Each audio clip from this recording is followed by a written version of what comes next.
Bonjour à tous, bienvenue chez vous, nous sommes à Uriel, dans le Bourbonnais. Cité médiévale, cité antique, anciennement cité du vin, on va la découvrir ensemble.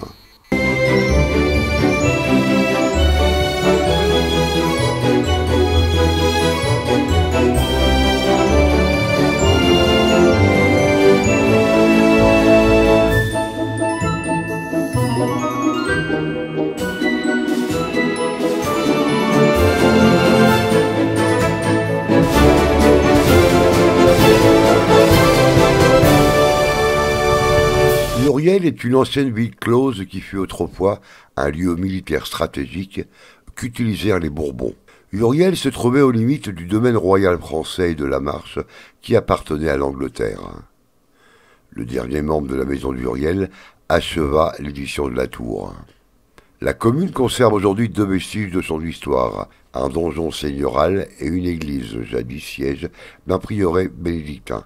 Ces édifices remarquables, tous deux du XIIe siècle, sont classés l'un et l'autre aux monuments historiques. Donc nous avons des monuments historiques de grande valeur, le donjon de la Toque, ainsi que l'église romane, tous les deux monuments historiques classés du XIIe siècle. Le pays d'Uriel a des monuments, bien évidemment. Nous avons beaucoup de choses pour le mettre en valeur, notamment le village des métiers d'art ici. Mais nous avons eu la chance également dans le pays d'avoir des écrivains de grand renom qui s'y sont intéressés, et notamment George Sand, à travers son livre Les Maîtres sonneurs, dans lequel elle décrit les pérégrinations de musiciens allant du Bourbonnais au Berry ou du Berry au Bourbonnais, les deux provinces étant très liées. Et donc ça a donné un roman très dense dans lequel elle met en scène ces fameux musiciens, maîtres sonneurs, qui vivaient dans les bois de la commune de Chambérat, dans les bois de l'Alleux. Et on retrouve donc, dans ce roman, on retrouve beaucoup de communes sont citées. Les musiciens voyageaient beaucoup, et dans sa narration, George Sand a été amené à parler des villages traversés au fur et à mesure des aventures de ces musiciens.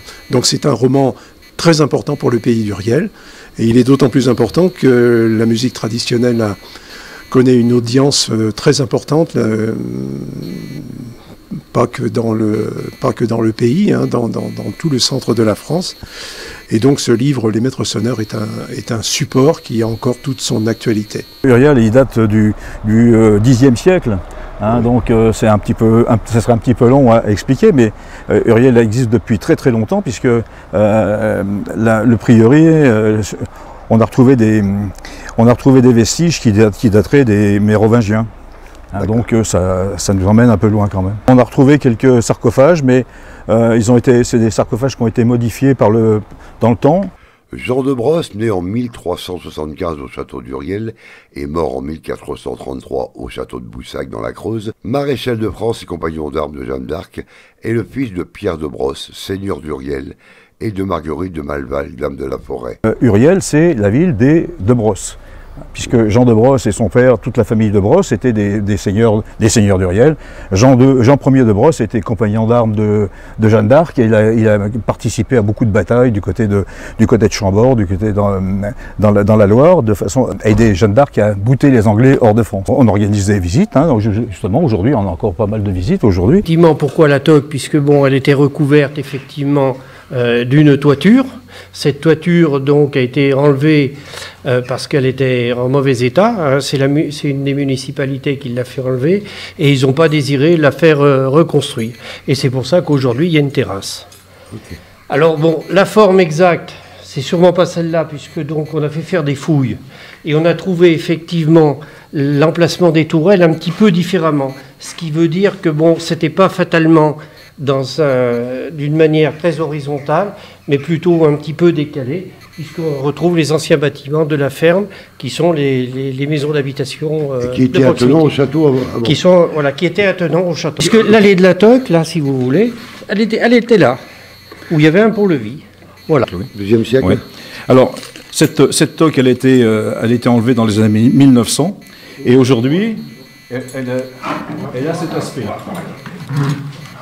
On a le musée Jean de Brosse, on a le musée de la vigne, on a plein de choses parce que Uriel était quand même un vignoble puisqu'il y avait 1300 hectares de vin, de vignes ici. Il y a encore un vigneron, Monsieur Desgranges, Gilles Desgranges, qui nous fait encore, qui fait quelques bouteilles, hein, puisqu'on a l'occasion, qui fait du rouge, du blanc, du rosé, du champagnisé même, qui est même très bon, puisqu'on l'offre à nos visiteurs quand ils viennent à la mairie. Et donc des artisans d'Uriel, donc voilà. On découvre, c'est pas Jacques Brel qui a fait cette œuvre. Ah non.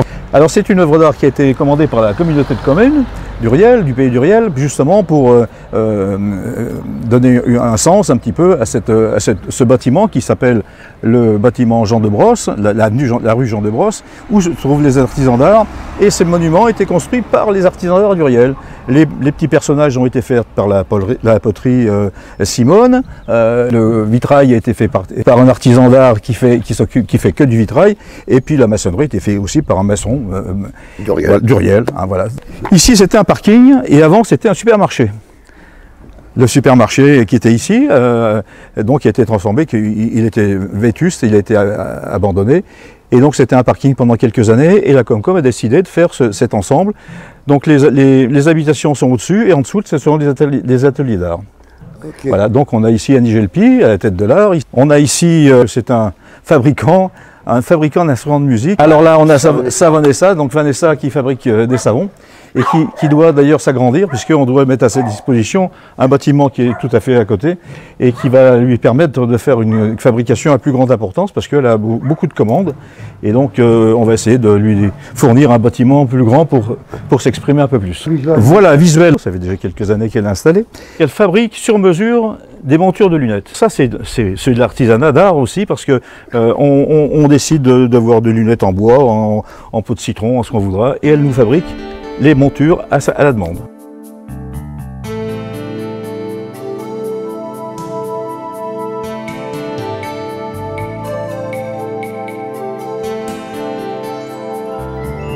On est en ce moment à la boucherie-charcuterie d'Uriel qui a été reprise au 1er juillet par monsieur et madame Nollet. Depuis le 1er juillet, qui sont vraiment très appréciés par les habitants d'Uriel. Et vous êtes quelle région? Champagne-Ardenne. Champagne-Ardenne et moi je suis disque. Alors expliquez-moi le saut de la Champagne-Ardenne. Parce que madame a toute sa famille sur Saint-Victor et Montluçon et on voulait se rapprocher justement de sa famille et laisser tomber nos commerces sur... Et qu'est-ce qui vous a donné l'envie de vous installer à Uriel? Rien que le petit bourg, le petit village était tellement beau, c'est tellement joli. Voilà. Un conseil remanié, une proximité avec les commerçants et artisans, tous les ingrédients pour une bonne gestion municipale à Uriel. Il y a une halle qui va être installée au mois de septembre. Après, on va faire le réaménagement intérieur de la mairie. Et puis après, on a un projet important donc, qui s'appelle Aménagement Cœur de Bourg, où on travaille vraiment sur 3 axes avec le département. Donc la partie habitat, la partie commerce et la partie transport. Donc on a vu tout à l'heure qu'on avait des commerçants qui sont très dynamiques, mais c'est important aussi d'en apporter d'autres, de continuer la dynamique, parce qu'en fait ce qui nous intéresse c'est d'avoir un village qui soit vivant et qui apporte, qui apporte quelque chose aux habitants. Donc là on a ce travail là et puis on a un gros projet derrière, parce que donc, sur la partie habitat, on s'est rendu compte qu'on avait beaucoup de maisons à étage et très peu de maisons de plein pied. Et ça pose un problème avec les personnes qui vieillissent parce qu'on ne peut pas les garder dans le centre-bourg. Donc là on a plutôt un projet, ce qu'on appelle de l'habitat intuitif, où on va faire des logements de plein pied pour les personnes âgées pour pouvoir les garder, avec des parties communes pour faire une partie animation. Parce que ce qui m'intéresse aussi, c'est pas que chacun soit chez soi, mais qu'il y ait une partie d'animation autour. Il y a toute la partie soins aussi à réfléchir. Enfin voilà. Donc on a des projets plutôt constructifs et puis donc on est en train d'y travailler. Donc c'est vrai que c'est encore des projets importants et de longue haleine, hein, comme là on est en train d'ouvrir la maison de santé, j'en parlais tout à l'heure, donc qui va ouvrir dans une semaine. Donc c'est vrai que c'était un projet qui a été long, hein, puisque c'est quelque chose qu'on a initié au début du mandat. Tu parlais au début du premier mandat en 2014. Donc c'est vrai qu'il faut du temps parce qu'il faut monter le projet de santé, il faut monter les projets de financement et ça ouvre que maintenant. Mais une fois qu'on arrive à aboutir à une réussite comme ça, c'est intéressant pour le bourg et puis enfin pour l'ensemble de la collectivité, même au plus large du pays, quoi. Le dernier mandat, on a fait l'accueil périscolaire, on a enchaîné par la place de la Toc, on a fait la maison de santé. Il faut du temps pour mener à bien des projets comme ça. Alors dans les 6 ans qui arrivent, j'espère faire aussi des projets aussi structurants pour Uriel, mais bon voilà, on est 23 conseillers municipaux sur Uriel. Donc c'est quand même un conseil important. Oui, ça a été un peu renouvelé, puis c'est bien qu'il y a toutes les générations, des jeunes, des moins jeunes et tout. C'est ça aussi qui fait la richesse d'une liste comme la nôtre. Et puis donc on a aussi un élu d'Uriel qui a été élu président de la communauté de communes, donc 14 communes, 7500 habitants, donc c'est aussi important. Ça permet aussi d'avoir une cohérence sur l'ensemble du territoire. Bonjour. Comment allez-vous? Et vous? Ça va bien? Bien. C'est vrai que je pense souvent à vous. Oh bah c'est gentil, on va dire qui pense à moi. On vient de te voir. Que dès qu'on me dit faire un toqué, moi j'en connais une vraie. Une vraie, attention. Alors je suis ravi d'être chez vous. Enchanté. Alors pourquoi l'auberge George Sand? Eh bien, l'auberge George Sand, parce que George Sand a écrit le livre Les Maîtres Sordeurs, qui parlait d'un personnage qui s'appelait Uriel. Parce qu'avant, l'hôtel s'appelait l'hôtel de la gare. Et à la reprise en 88, la gare a fermé. Donc j'ai changé le nom. Oui. Et je l'ai appelé l'hôtel George Sand. 9 chambres. Oui. Et on fait restaurant et bar. Donc ça nous appartient dans la famille depuis 1930. Alors Josiane, comment s'appellent les habitants d'Uriel? Les toqués. Et pourquoi les toqués là? Dû à la toque. Mais administrativement Uriellois. Uriellois. Oui. Les toqués, c'est un peu la souche. La tradition. Voilà. Les natifs d'Uriel. Le camping, l'alternative, est situé à Uriel dans l'Allier, au bord de la rivière la Majeure, dans la forêt. Dans ce camping, vous profiterez d'un cadre verdoyant et ombragé pour passer les vacances au calme en famille. Un camping, un havre de paix pour une nuit, un week-end pour passer les bonnes vacances dans la région bourbonnaise.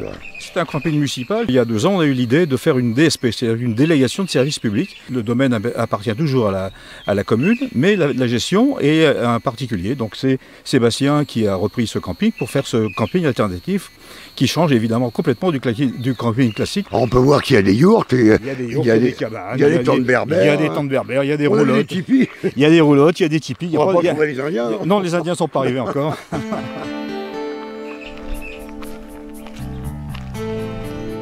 Moi je laisse mes ânes manger pour tout le monde, comme ça garde reste haute. Après bon c'est des toilettes sèches, donc ça c'est des toilettes sans eau. Parce qu'il faut savoir qu'une chasse d'eau c'est 8 litres d'eau, c'est énorme. Donc voilà, après moi le compost il me sert à faire mon jardin. Donc voilà, ça on va manger les bons légumes. Ah ouais, on mange bio, on mange que du bio, ouais. C'est ça, que du bio. Ce qui m'a fait arriver ici, j'ai répondu à un appel d'offres de la mairie. Et voilà, je pense que mon projet a plu. J'ai envie de créer quelque chose, j'ai envie de... Ouais, j'avais envie ce projet, je l'ai depuis longtemps. Et après, il a fallu qu'il y ait un peu de maturité, qu'il mûrisse et tout ça. Et ça a fait que voilà, il y a eu l'appel d'offres de la mairie, j'ai répondu, ils ont accepté mon projet. Et voilà, je suis très content d'être là grâce à eux, quoi. Le bar, on a tout monté. C'est bien. Ils sont repartis les filles. On est faire demi-tour. Parce qu'en fait, les tentes, c'est de là qu'on mélange pas. C'est interdit. On a des gens de partout de France, de partout d'Europe aussi. Donc les gens viennent, parce qu'en fait on est vraiment au centre de la France, à mi-chemin de tout. Et après on a beaucoup, on a tout, de toute classe sociale en fait. On va voir des personnalités comme des gens qui vont être ouvriers ou caissières ou des choses comme ça en fait. On a vraiment des gens de tout horizon. Ça nous libère de plein d'obligations qu'on n'est pas capable d'assumer. Et puis en plus de ça, c'est un système qui permet d'avoir beaucoup de gens qui viennent de l'extérieur et qui fait un apport à la commune, au bourg d'Uriel, aux commerçants, aux boulangers, aux charcutiers, au centre commercial, etc. Ça nous permet de faire vivre un peu mieux notre commune aussi pendant les mois d'été. Je pense qu'il faut développer vraiment ce que les gens viennent découvrir. Et on essaie de les amener à visiter, à aller à l'office du tourisme, participer. Il y a un jeu qui est mis en place de cherche au trésor. Voilà, de chasse au trésor, tout à fait. Ouais. Et on envoie beaucoup de monde là-bas. Donc du coup, voilà, il y a la pizzeria, on envoie les gens manger à la pizzeria. Non. Les gens au bar aussi là-bas, parce qu'il y a un petit bar qui s'est ouvert, un bar tabac. Et puis voilà, on leur fait découvrir la commune qui est vraiment magnifique, quoi. Les murs nous appartiennent, enfin les murs, ouais. Le sol et les bâtiments nous appartiennent, mais Sébastien a la responsabilité, a la gérance de tout ce qui est commercial de ce camping, donc il fait ce qu'il veut.